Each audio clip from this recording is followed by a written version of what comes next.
কিনবই পাখির ঠোঁটে করে চাঁদের বুড়ির ঘরে এক টুকরো পৃথিবী গড়বই মেঘের চাদর দিয়ে সাজাবো বৃষ্টির উঠোনে জল থাই থাই। শুভ সকাল আমার প্রিয় বন্ধুরা, তোমরা কেমন আছো? আশা করি কাছে দূরে যে যেখান থেকেই আমার ভিডিও দেখছো অনেক ভালো আছো, সুস্থ আছো। আসানসোল থেকে আমি অর্পিতা, তোমাদেরকে সাথে নিয়ে আবার একটা দিনের শুরু করে দিয়েছি।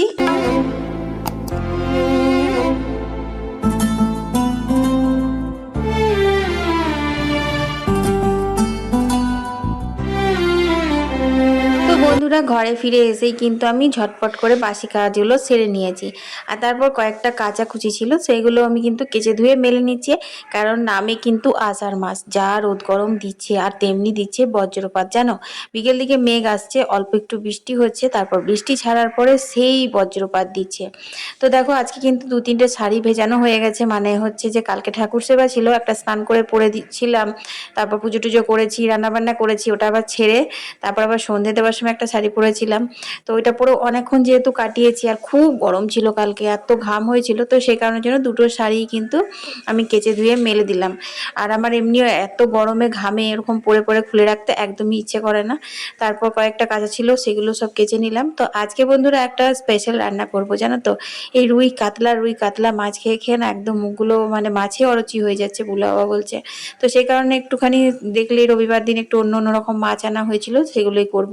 এখানে শাক কাটা হয়েছে, শাকের সাথে লাল শাক আর সবুজ শাক দুটোই কিন্তু মিক্স আছে। আর এখানে আলু আর বেগুন কেটেছি। আজকে আলু বেগুন দিয়ে ল্যাটা মাছের ঝাল করব। তো সেই রেসিপিটা তোমাদের সাথে শেয়ার করব। কচু দিয়ে করলে ভালো হয়, কিন্তু বুবলার বাবা যেহেতু খেতে চায় না, সেজন্য আলু বেগুন দিয়েই করব। আকাশের গায়ে স্বপ্ন যত তারা হয়ে টপ টপ খসতো, সে তারা যদি আলো হয়ে ঘরে থাকতো, আমার অভিনয়ে প্রদীপ হয়ে জ্বলতো। স্বপ্ন ভেঙে গেল, চোখ মেলে দেখি আধার ছাড়া কিছু নেই। তো গান শোনাতে শোনাতে তোমাদেরকে আমি কিন্তু কলের জলগুলো নিয়ে নিয়েছি। তারপর একটু বাগান থেকে ছাই নিয়ে এলাম। কালকে যেহেতু ঠাকুর সেবাতে উনুন ধরেছিল, তো সেই কারণে ভালোই ছাইটা পাওয়া গেল। আর ছাই ছাড়া না এইসব মাছ একদম বাছা যায় না, এত লেলানি। আর তারপর জ্যান্ত ছিল, তো এগুলো তো মরেই গেছে। ফ্রিজে আমি ঢুকিয়ে দিয়েছিলাম প্লাস্টিকে মুখ বেঁধে। আমার কারণ মারতে টারতে না খুব ভয়ও লাগে, খারাপ লাগে, খুব মায়া লাগে অ্যাকচুয়ালি। তো মাছগুলো না বেশ ভালো বড় বড় ছিল। তো গোটাই রাখবো ভাবছি, পিস করবো না। আর দেখতেই পাচ্ছ বিড়ালগুলো কেমন সুন্দর এসেছে খাওয়ার জন্য। তো দেখো, আমি এখন কিন্তু ভালো করে ধুয়ে নেবো, কারণ ছাই বালি আছে যেহেতু, একদম ভালো করে কচলে ধুয়ে নেবো। আর আঁশগুলো খুব সুন্দর ছাড়া গেছে, ওই জায়গাটাও বেশ খসখসে আর ছাই দিয়েছিলাম, তো সেই কারণের জন্য। তারপর সমস্ত যেভাবে কাটে আর কি কেটে নিয়েছি। তারপর এখানে দেখো নুন আর হলুদ ভালো করে মাখিয়ে নেবো, আর তারপরে শাকটা করে নেবো, নিয়ে মাছটা করব। আজকে যেহেতু মা ভাত খাবে না, অমাবস্যা চলছে, সেই কারণের জন্য আজ শুধু এই মাছ আর শাক আর ভাত। তো জানো বন্ধুরা, একবার এই কচু দিয়ে করেছিলাম, তোমাদের সঙ্গে বলেও ছিলাম। তো সেবার একটা ঘটনা ঘটেছিল বলে আমি আর মানে খেতে পাইনি সেইভাবে। তো সেই কারণের জন্য আর কচু দিয়ে ইচ্ছাই করে না। কিন্তু বুগলা মাছগুলো দেখে বলছে মামি জানো, কচু দিয়ে করলে এটা কত ভালো হতো খেতে। ও আবার কচু দিয়ে এরকম লাটা মাছ খেতে ভীষণ পছন্দ করে। তো যাই হোক, দেখা যাবে অন্য একদিন কোনো এক সময়। তো চলো এখন শাকটা করে নিই। শাকটা বসাবো, কিন্তু যা গরম পড়েছে না, বুগলাকেও আনতে যেতে হবে, সে কারণে মশলাটা আগে ভাবলাম বেটে নিই। তো দেখো, এখানে ধনে দিলাম, জিরে দিলাম গোটা, আর গোটা গোলমরিচ দিলাম। এই রান্নাটাতে কিন্তু গোলমরিচ, কাঁচা লঙ্কা, শুকনো লঙ্কা সব মিশিয়ে ঝালটা দিতে হবে, তাহলে কিন্তু বেশি ভাল লাগবে। তো শুকনো লঙ্কা দিলাম, তারপর দিয়ে দিলাম হচ্ছে কালো সর্ষে, এরপর দিলাম হচ্ছে কয়েক কোয়া রসুনটাতে দিলেই কিন্তু এর গন্ধটা একদম অন্যরকম লাগবে। বাটতে গেলাম, দেখি শিলনোড়ার কাছে অনেক রোদ এসেছে, আর ওই জিরে ধনে এগুলো বাটতেও খুব কষ্ট হয়, তাই ভাবলাম থাক, মিক্সিতে বেটে নেবো, শাকটা বসিয়ে দিই। তো তেল, পাঁচফোড়ন, শুকনো লঙ্কা দিয়ে তারপর দেখো রসুন দিলাম। আমাদের তো যেহেতু নিরামিষ করে শাক হয়, রসুন তো হয়ই না, সেই জন্য রসুন দিয়ে শাক করলে না খুব ভালো লাগে। আর দেখবে রসুন ফোড়ন দেওয়ার পর শাকটা দিলে না এত সুন্দর একটা গন্ধ ওঠে, ওটাতেই মনে হয় যেন সব ভাতটা খাওয়া হয়ে যাবে। কথা মন গল্প লিখে রাজার কুমার যদি থাকতো, পাখিরা যে চড়ে আমার কাছে আসতো, আমার ছোট্ট ঘরে প্রাসাদ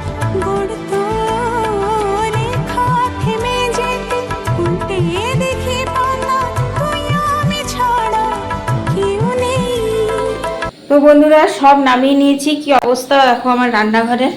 আলুগুলো সেদ্ধ করে খোসা ছাড়িয়ে নিয়েছি, বেগুন, মাছ, আর এখানে পেঁয়াজ কেটে নিয়েছি, কয়েকটা কাঁচা লঙ্কা লাগবে নিয়ে আসি। আর তেলটা গরম হচ্ছে, আর এই হচ্ছে মাছের যে স্পেশাল বাটা মশলা সেইটা। চলো রান্নাটা করি। চলো কয়েকটা কাঁচা লঙ্কা নিয়ে আসি, যেহেতু বুবলার স্কুল টাইমিংটা চেঞ্জ হয়ে গেছে, তোর তো এখন বেলা করে ছুটি হবে, সুতরাং অত তাড়াহুড়ো নেই। এখন বাজে হচ্ছে 11টা, ধীরে সুস্থে রান্নাবান্না করি, স্নান টান করি, তারপর ওকে আনতে যাব। তবে হ্যাঁ, রোদটা খুব ভোগ করতে হয়, কারণ আমাকে স্নান করেই বেরোতে হবে ওকে আনতে যেতে, তো তখন আমার রোদটা লাগবে। এই যা, তো সব রকম সুবিধা তো আর পাবো না বলো। তো কয়েকটা কাঁচা লঙ্কা নিচ্ছি, কারণ এই রান্নাটাতে না কাঁচা লঙ্কাটাও লাগে। কাঁচা লঙ্কা, গোলমরিচ, সমস্ত কিছুর ঝাল দিয়ে একদম সেই স্বাদ আসবে। চলো রান্নাটা করে নিই।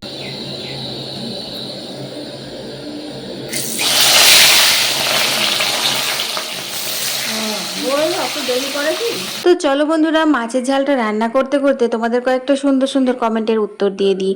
মৌপ্রিয়া লিখেছে, দিদিভাই তোমার রান্নাগুলো সেই হয়, তোমার প্রত্যেকটা ভিডিও দেখি খুব ভালো লাগে, আমার নামটা নিলে অনেক ভালো লাগবে। তো এই যে মৌপ্রিয়া, তোমার নামটা নিয়ে নিলাম, আর তোমাকে অনেক অনেক ধন্যবাদ গো। এর পরের কমেন্টটি হচ্ছে রাধা রানী লিখেছে, অর্পিতা তোমার ভিডিও প্রত্যেক দিন দেখি, আমার খুব ভালো লাগে, তোমার পুজো পাশা, ঘরের কাজ, রান্নাবান্না নিয়ে ব্লগগুলো বেশ সুন্দর হয়, এগিয়ে যাও, পাশে আছি। ধন্যবাদ দিদিভাই, এত সুন্দর করে আমার মনোবল বাড়ানোর জন্য তোমাকে অসংখ্য ধন্যবাদ। এর পরের কমেন্টটি হচ্ছে অপূর্ব লিখেছে, অর্পিতা তুমি আমার ছোট বোনের মতন, তোমার ভিডিও দেখতে ভীষণ ভালো লাগে, তুমি অনেক পরিশ্রমী মেয়ে, আশীর্বাদ করি অনেক দূর এগিয়ে যাও। ধন্যবাদ দাদাভাই, এত সুন্দর করে আমাকে মনোবল বাড়ানোর জন্য, কমেন্ট করার জন্য। তোমাদের সাথে গল্প করতে করতে রান্না প্রায় কমপ্লিটই হতে চললো। তো যাই হোক, মাছগুলো ভেজে তুলে নিয়েছিলাম, তারপর কালো জিরে ফোড়ন দিয়ে পেঁয়াজ কাঁচা লঙ্কা ভেজে বেগুনগুলো ভেজে নিলাম, তারপর দিয়ে দিলাম হচ্ছে বাটা মশলাটা। বাটা মশলা দিয়ে বেগুন কষানোর পর কিন্তু আমি দিয়েছি আলুগুলো, যেহেতু আমি আলু সেদ্ধ করে জল ঝরাই সেই জন্য। আর তোমরা যদি আলু সেদ্ধ না করো তাহলে কিন্তু তেলের ওপরে আলুগুলো ভেজে তারপর বেগুন ভাজবে, তারপর মশলা দিয়ে কষাবে। তবে হ্যাঁ, বেগুনগুলো যেন গলে গলে না যায়। এই রান্নাটা কিন্তু খুব বেশি ঝোল হয় না, একদম মাখো মাখো হয়, তবে আমার একটুখানি ঝোলটা বেশি হয়ে গেছিলো, যেহেতু আমি দুবেলার করছি অতটা আন্দাজ করতে পারিনি, কিন্তু তবুও খেতে কিন্তু ভালো হয়েছিল। রাতের দিকে ফুটিয়ে ফুটিয়ে ঝোলটা মেরে দিয়েছিলাম, তখন আরও বেশি ভালো লাগছিল খেতে। তো দেখো এখানে কিন্তু এতটা ঝোলও থাকবে না, মাছগুলো দিয়ে ফোটাবো, একটুখানি কমেই যায়। তো বন্ধুরা, তোমরা এই রেসিপিটা অবশ্যই ট্রাই করো। তবে আমার বেসিক্যালি যদি আমার টেস্টটা জানতে চাও, তবে বলবো এই একদম সেম রান্নাটা কিন্তু আলুর জায়গায় কচু দিয়ে করবে, খুব ভালো লাগবে খেতে। মানে বেগুন কচু দিয়ে আর সেম মশলা দিয়ে করবে, মাখো মাখো করে, আর কিচ্ছু লাগবে না, এটা দিয়েই ভাত খাওয়া হয়ে যাবে। তো অনেকদিন ধরে রুই কাতলা মাছ খেয়ে খেয়ে না একদম মুখগুলো মানে ভুতে গেছিলো, মাছে অরুচি লাগছিল। তো অনেকদিন পর এই ধরনের মাছ খেলাম, বেশ ভালো লাগছে। তো বর্ষাকালে এখন নানান রকমের মাছ পাওয়া যায়, মাছের ডিম পাওয়া যায়, তো অনেক রকমের রেসিপি বানানো যায়, খাওয়া যায়। তো সেগুলো সবই তোমাদের সঙ্গে শেয়ার করব। তো যাই হোক, চলো এখন আমি অন্য কাজগুলো সেরে নিই। আসি।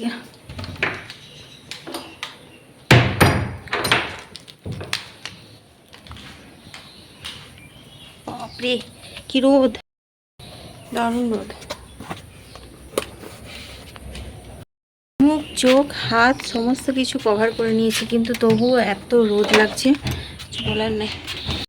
গাড়িটা আমার রোদে পুড়ছে, সিট তো পুরো একদম গরম আগুন হয়ে গেছে বোধহয়।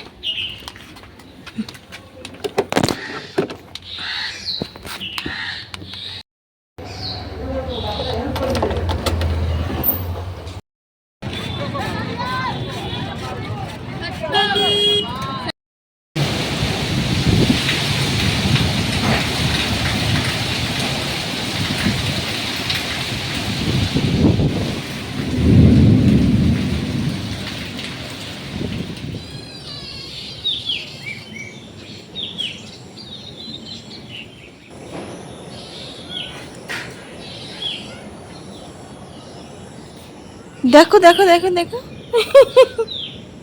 কি করে গো, হ্যাঁ অল্প শান্তি নেই। এই কি হয়েছে? এই দেখ এই দেখ এই দেখ এই দেখ, গায়ে ঘেসে গেছে, গায়ে ঘেসে গেছে। কি মধু পাচ্ছিস? এইয়া এইয়া, খালি গা ঘেঁষা। আবার চুপ। ওই ওই ওই ওই ওই এইয়া। কি হলো? হুম, কি হলো? এইয়া কি? তো বন্ধুরা ভালোই বৃষ্টি ফিষ্টি হলো দুপুরবেলা, দুপুর না ঠিক বিকেল বিকেল টাইপে। আর তোমার এখন ঠান্ডা ওয়েদার হয়ে গেছে। আর আমি দেখো চা খাচ্ছি এখন। হ্যাঁ, কালি কী করছে কালিই জানে।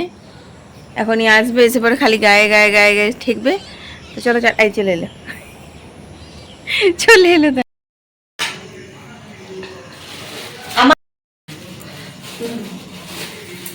তো বন্ধুরা আজকে গরম গরম চাউমিন এনেছে বুবলার বাবা, আমার আর বুবলার জন্য। ওর বাবা খায় না এসব, কিন্তু আমি খাই। এটা কোথা থেকে কিনেছে জানো? সেই নডিয়ার ওই দোকানটা থেকে। ওই দোকানটাতে না ছেলেটা খুব ভালো চাউমিন বানায়, আর আমার খেতেও ভালো লাগে, বুবলারও খেতে ভালো লাগে, সেই জন্য।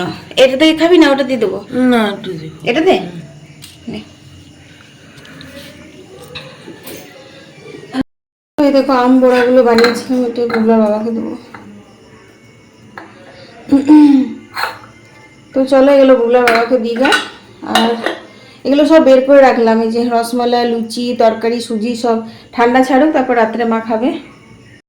আমি খাবো হচ্ছে চাউমিন। এগুলো আমি কিছু খাবো না আজকে। ওই পোলাগুলো খুলে রাখলাম, আমার মশলা ফসলা বাটতে গিয়ে না পোলাগুলো নষ্ট হয়ে যাচ্ছে। মানে যে কালারটা, রূপোটা তো ওরকমই থাকছে, কিন্তু পলার যে কালারটা, যে একদম ডিপ মেরুন কালার ছিল, ওটা না কীরকম হয়ে যাচ্ছে, সেই জন্য ওটা খুলে রেখেছি। তো আমার যে ঘরের লাল পোলাগুলো আমি পরি প্লেন, ওগুলো পরতে হবে, কালকে পরে নেবো সকালে। তো চলো এদেরকে এগুলো দিয়ে নিই, তারপর খেয়ে নেবো। আর আজ কিচ্ছু খাবার করবো না। মাছের তরকারিও রয়েছে, চিকেন আগের দিন ছিল ওটাও বের করে দিয়েছি, ভাত রয়েছে, ব্যাস। চলো বন্ধুরা, এই দেখো এখানে চাউমিন দিয়ে আজকের ভিডিওটা শেষ করে দিচ্ছি। সবাই ভালো থেকো, সুস্থ থেকো। কাল আবার একটা নতুন ভিডিও নিয়ে হাজির হয়ে যাবো। আমি অর্পিতা, তোমাদের অর্পিতা, টাটা।